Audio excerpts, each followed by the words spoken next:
India has come to a grinding halt today. Over 300 million workers have flooded the streets.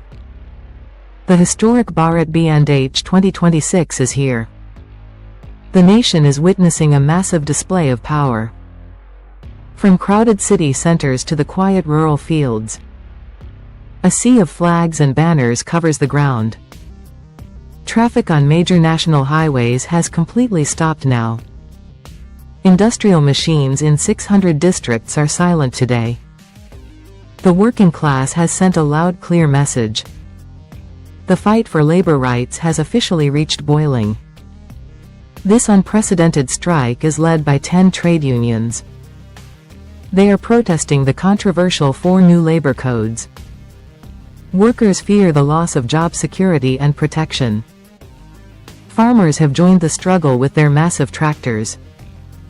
They are opposing the new India-US trade framework.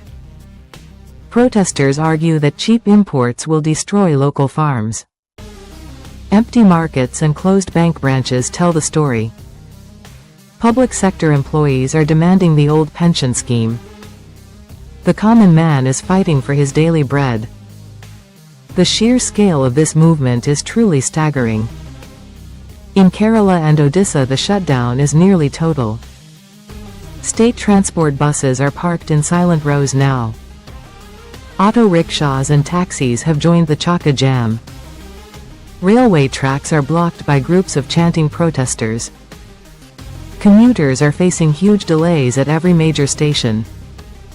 But the spirit of the strike remains very strong. Banks and insurance offices are locked from the inside. The economy is feeling the weight of the workers. Billions of rupees are being lost every single hour. This is the power of the people in action. The Samyukt Kisan Morcha has blocked the border roads.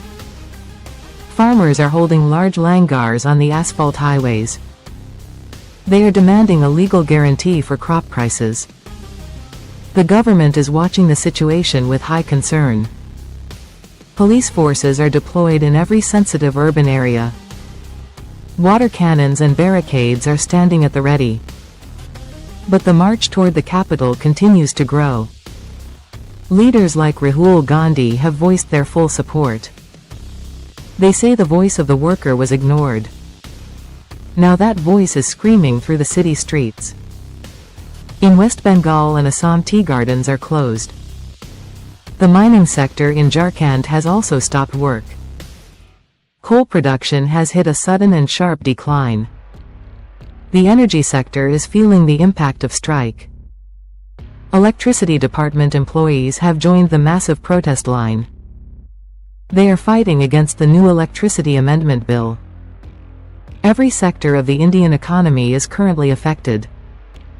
From the software engineer to the humble daily laborer. The unity of the unions has shocked the observers. This is more than a strike, it is rebellion. The Bharat Bandh is a test for the government. Will the leaders listen to the 300 million? The streets are filled with the sound of slogans. The air is thick with the spirit of revolution. Viksit Bharat goals are being questioned by the masses. They want development that includes the poorest citizens first. The sun is setting on a day of defiance. The impact of this Bandh will last for months. India will never be the same after this day. The power has shifted back to the working hands.